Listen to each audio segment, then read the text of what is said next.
This is Lisa from Mobile Tech Review, and today we're going to compare the two AT&T LTE True 4G phones. We've got the HTC Vivid here and the Samsung Galaxy S2 Skyrocket. Now, your decision's a lot easier versus Verizon folks who have a whole slew of LTE phones. AT&T just released two, their very first two right here, and they're both very good offerings. And rumor has it that the LG Nitro HD might be coming too with a 720p IPS display, but until that's a reality, we're looking at these two guys right here. The two phones have a lot in common. They both have 4.5-inch displays. They're both fairly large phones, therefore. You can see they're just about the same size. The HTC is a teeny bit thicker. It looks thicker than it is thanks to its kind of ungainly design, and we'll look at design in a minute. They both run on Qualcomm Snapdragon dual-core CPUs. The Samsung's a little bit faster clock speed, 1.5 gigahertz versus 1.2 on the HTC, but there's a big difference in benchmark numbers, and the Samsung is really wickedly faster, about 1,000 points faster on Quadrant, synthetic benchmark. When it comes to actual use, the Samsung also feels quicker. Not that the HTC Vivid feels slow, it's pretty responsive, and some of it may be that HTC Sense UI making things seem a little slower than they are, but it's not as zippy, really super fast as the Skyrocket is. Of course, they all have Bluetooth, Wi-Fi, and a GPS built in, and they have 8-megapixel rear cameras, both very good cameras, and front video chat cameras. Now, the HTC only has a 1.3 megapixel front video chat camera. Samsung has a 2 megapixel, and you will see the difference if you're using video chat. Then again, the HTC Vivid is $50 cheaper on contract. It's $199 with a 2-year contract, and the Samsung is $249 with a contract. Both phones run Android OS 2.3 Gingerbread, and they're both promised upgrades to 4.0 Ice Cream Sandwich. Of course, the HTC runs HTC Sense software, and the Samsung runs TouchWiz software. And as to that, I know some of you really like TouchWiz, and some of you really like HTC Sense, and let that be a guiding light for your decision. If you're more of an HTC person or more of a Samsung decision, well, that makes it that much easier for you. I'm not going to say that one is better than the other. They're just plain different. HTC tends to do a lot of things that really improve usability, make some things really quick and easy to access, like your wireless radios, but Samsung's done a lot of the same thing without some of the heavier software customizations that can sometimes slow phones down like Sense does. Both of them have standard application drawers. HTC does something a little bit different here. You can view all, you can view your favorite, or you can view just things you've downloaded, and Samsung just shows them all to you one screen at a time with a sideways swipe rather than an up and down kind of swipe. Important thing to note about these guys is the display. I think you should be able to see even on camera that the Super AMOLED Plus display, which I know a lot of you love, it's super saturated, very high contrast, kind of more vivid than life colors, tends towards the blue. We're running the same obvious desktop background here, and you can see that the whites are turning blue on this. Something to keep in mind if you do like Super AMOLED, but that kind of bothers you, there's a handy little utility called Screen Adjuster that you can use. And I'm going to turn it on right now, and you can see if you raise the red some, you're going to get more of a neutral color. That will be at the expense of some of the vividness of Super AMOLED, though, so I haven't really cranked it enough to get rid of the blue completely, but you can play with that kind of thing. But out of the box, the Super LCD on the Vivid, more color accurate, also very sharp and very colorful. It's an aptly named phone. What's going for this also is a QHD display. It's a higher resolution display. It's 960 by 540 pixels, where you still get the 800 by 480 on Samsung Super AMOLED Plus. That's because right now, well, that's as high a resolution as they can fit in this size panel on Super AMOLED Plus. The good part is if you don't have good eyes, you can take a look at fonts. They're absolutely huge in the operating system. Look at the size of those things here. If you take a look compared to the HTC, quite a difference right here in size. So, in terms of reception, don't be fooled by the bars that you see right here. The thing is, we have only one LTE-capable SIM right now, and that's in the Galaxy Skyrocket. This one's just running a regular LTE, non-LTE SIM rather. They both have really identical reception on HSBA Plus and on LTE. Either way, you're going to get the same number of bars, the same number of dB for signal, and they both do quite well. We're lucky enough to be in the Dallas area, which is one of AT&T's first markets. They have plenty of spectrum here and pretty solid service, so we've had them both behave quite well. No strangeness with it switching back and forth unexpectedly between network types. It pretty much stays locked on LTE most of the time. Now let's look at the physical design a little bit. Those of you who read my HTC Vivid review know I think that this is a kind of an ugly phone.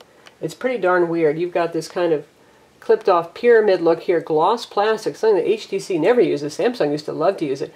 Gets dirty really quick, and with all the glossiness here, we have this matte metal back, which is kind of jarring. It's great always to have some metal, and HTC is good about using some high-quality components, but it kind of doesn't fit with the gloss here, and it's half stippled and half smooth. Again, a little bit strange.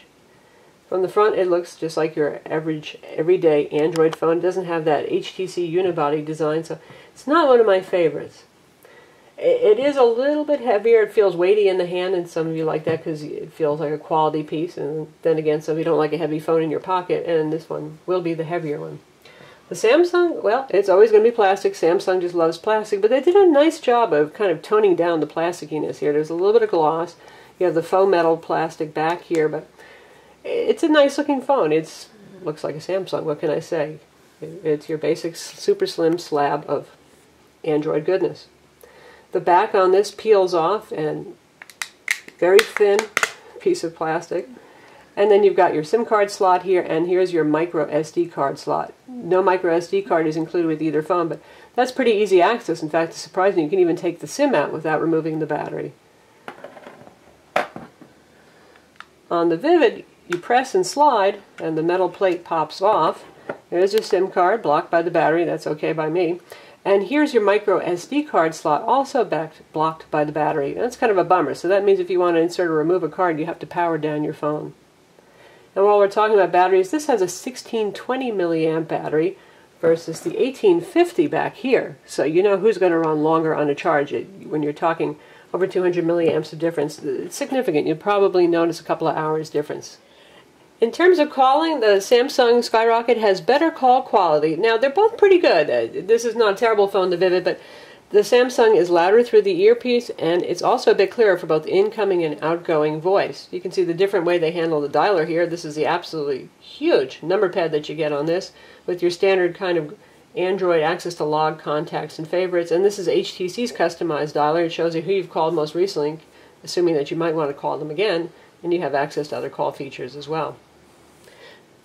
Both do Bluetooth headsets, they both do Bluetooth stereo, and they work with car kits. Both have excellent 8-megapixel cameras by American camera phone standards, and I would give the edge to the Samsung for video quality and give the edge for photo quality to the HTC. This has their illuminated backlit sensor and an f2.2 fast lens, 28mm wide viewing angle. It just takes very nice, sharp, pleasing colors that aren't over sharp, and a lot of improvement from HTC over the years. Samsung, they've always had a good camera phone, so can't say they've improved so much as they're maintaining their solid capabilities. You can see the user interface here. Both of them have little touch buttons for you to use for the shutter. You can move your focus point around on the Samsung and on the HTC, and you've got access to more settings by hitting the menu button. And they both have a lot of advanced stuff. You can choose from scenes and ISO resolution, widescreen or not. A whole lot of different scenes that are available here, macro mode, focusing mode, that kind of thing.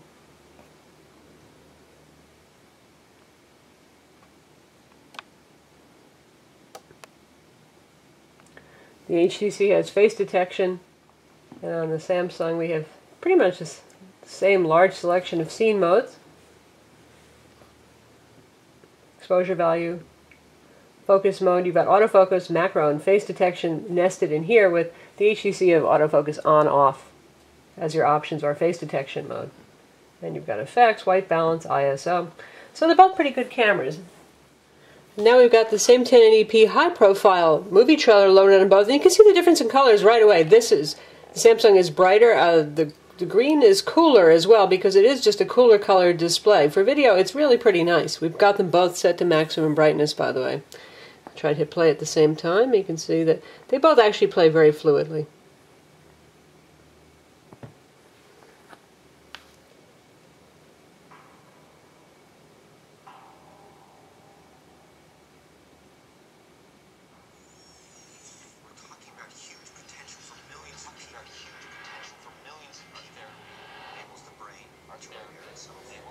So they both play really well, and despite the high resolution on the Vivid, I would pick the Samsung Skyrocket for watching video myself. The speakers on these guys, the The Vivid doesn't get really loud, but it's pretty full and natural even if you crank it up to max volume, and the Samsung distorts if you crank it up to high volume. Through the wired headphones, they both sound pretty nice. Now how about for ebook reading? That's where the Vivid pulls ahead because of its more neutral colored screen and because of its higher resolution. Fonts look a little bit sharper. We're in Google Books here. We're going to take a look at the same book. And you can see just how sharp and fine, even though that's a smaller point size, it's really, really, really nice for reading on. The fonts are just nice and smooth.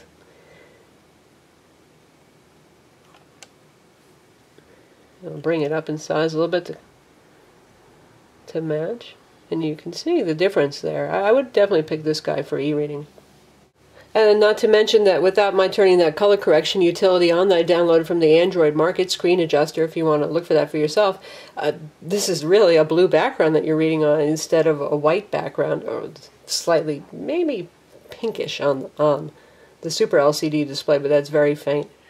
Now in terms of web browsing, both have Adobe Flash, and they load pages equally as well. The Samsung Galaxy S2 Skyrocket gets the advantage again. SunSpider JavaScript test, it's much, much faster than the Vivid is, and you'll notice it in quicker page load times by a little bit. In terms of the resolution, again, you can see, look how big the URL bar is here because this is a lower resolution display, and it's also the way that Samsung handles the UI versus HTC. In terms of the fonts that are actually on screen, they're about equally as tiny without doing some zooming, and they both scroll responsively enough, but you can see the Samsung's actually a little bit more fluid going, just for doing something like scrolling. Pinch zooming is about the same. In terms of other specs, they both have a gig of RAM and 16 gigs of internal storage. Not all that's going to be available for your use because the system image is stored on that partition, and they both have micro SD card slots with no card included. The Skyrocket wins once again for having HSPA plus 21 megabits per second versus 14.4 on the Vivid. But that said, testing both using speedtest.net application, we saw about the same speeds, which in our area is about 6 megs down and about 1.4 megs for upload speeds. On LTE, they did equally as well, which is to say incredibly, insanely, blazingly fast right now because LTE network is new for AT&T. There aren't a lot of folks on it, but we've seen anywhere from 15 to 33 megabit per second download speeds and averaging about 10 megs up, which is just insane right now. You get the same AT&T applications on there whether you want them or not, including AT&T Navigator, Family Maps, Yellow Pages Mobile. Happily, you can remove some of those things like Yellow Pages Mobile and AT&T Family Maps if you don't want them. They both have AT&T TV. That's powered by Mobi TV. It's $10 a month for streaming TV shows and on-demand content as well. So they're both very nice high-end Android phones on AT&T, good phones to launch with. The Skyrocket would be my personal pick, but I understand if you like HTC better or that QHD display, that being higher resolution, particularly if you do a lot of reading. But we give the Skyrocket the nod for having better battery life, that really vivid Super AMOLED Plus display, and technically faster HSPA Plus network connection type. Looks are subjective, but I would say the Skyrocket is also the better looking phone, but that said, having not seen the Vivid in white, which might do wonders for its looks. I'm Lisa from Mobile Tech Review. Be sure to visit our website to read full reviews of these phones, and don't forget to watch our video reviews of each of these phones, and subscribe to our YouTube channel.